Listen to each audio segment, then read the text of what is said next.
Και εδώ να κάνω ένα μικρό fun fact για το beep που ανέφερα. Όταν παλιότερα δεν ήθελα να βάζω ολόκληρη τη λέξη και να την κόβω για να μην έχω θεματάκια, έψαχνα να βρω ένα καλό beep στο YouTube για να βάζω στις λέξεις που ήθελα να κόψω. Αλλά επειδή δεν μπορούσα να βρω κάτι που να μου άρεσε αυτή, άρχισα να το λέω με το στόμα εγώ και επειδή μου άρεσε περισσότερο όπως ακούγονταν, το κράτησα. Το πήραν μετά και οι άλλοι YouTubers, όπως ο Κασταμονίτης που με έχει ξεσχίσει στην αντιγραφή. Το beep. Αλλά και ο Τέρι. Μπορεί και να λέω beep. Και έγινε μόδα. Εντάξει, είπα να μην αναφερθώ σε αυτό με τις αντιγράφες. Αλλά εσείς, ό,τι και να πω θα το κλέψουνε. Δηλαδή, δείτε λιγάκι ένα γρήγορο ποτ πουρί, γιατί εγώ πάντοτε μιλάω με ντοκουμέντα. Coca-Cola, έτσι, μην παρεξηγηθώ. Εννοώ την πίπα, έτσι, τίποτα άλλο. Εννοώ του η μύτη, μην παρεξηγηθώ κιόλας.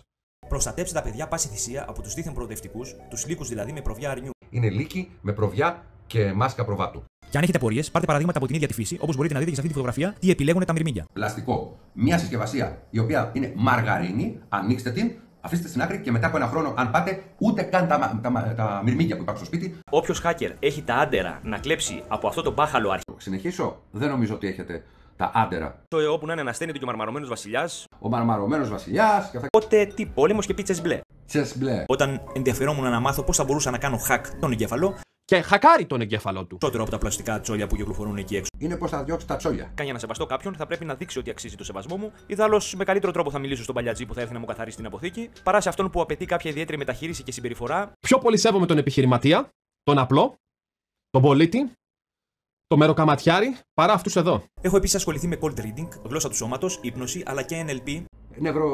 Προγραμματισμού. Θέλετε να την δείτε αυτή την περίφημη κλιματική αλλαγή που ανάβει τις φωτιές στην Ελλάδα? Να την. Αυτήν είναι και λέγεται εμπρισμός. Θες να δεις πως είναι η κλιματική κρίση σε βίντεο? Εν τω μεταξύ τώρα, όλα αυτά τα περί σεβασμού που έχω πει και το πήρε και ο Τέρι, αλλά και ότι που λέω δεν είμαι με κανένα κόμμα και γενικά δεν έχω κομματικές ή οπαδικές παροπίδες ή οποιασδήποτε παροπίδες τέλος πάντων, τα λέω επειδή έτσι είμαι. Έτσι λειτουργώ, έτσι είναι μέχρι και το τελευταίο μου κύτταρο. Και έτσι φέρομαι παντού. Αυτοί τώρα τα άκουσαν, θεώρησαν ότι θα αρέσουν όλα αυτά στον κόσμο και θα τους φέρουν likes και donations, γιατί πάνε πακέτο αυτά, και τα αντιγράφουνε. Α, και το NLP που λέω. Είναι αυτό το νευρο που παλεύει να πει ο Χριστάρας. Νευρογλωσσικός προγραμματισμός λέγεται η Χριστάρα και δεν μας το κάνουν από μόνοι τους. Δεν το γνωρίζεις το θέμα και μάλλον μπερδεύεσαι με τα υποσυνείδητα μηνύματα και με αποτέλεσμα να μπερδεύεις και αυτούς που σε ακούνε τυφλά. Αλλά ρε Χρήστο τώρα που αναφέρθηκα σε σένα. Ρε παλικάρι μου. Εντάξει, να πω βασικά ότι το παίρνω σαν κομπλιμέντο το ότι με αντιγράφεις τυφλά σε ό,τι λέω εσύ αλλά και κάποιοι άλλοι. Ειδικά όταν εσείς έχετε δεκάδες χιλιάδες συνδρομητές. Έτσι, αλλά ρε εσύ. 50 χρονών έφτασες. Κάποια στιγμή πρέπει να αποφασίσεις ότι πρέπει να λες και κάτι δικό σου στο κανάλι σου. Και να μην αντιγράφεις ό,τι διαβάζεις ή ακούς στο διαδίκτυο επειδή σου άρεσαν αυτά. Δηλαδή κάπου έλεος. Δεν σέβεσαι τόσες χιλιάδες άτομα που σε ακολουθούν. Τους έχεις γραμμένους εκεί δηλαδή που δεν παίρνει μελάνι. Και ούτε το θύμα.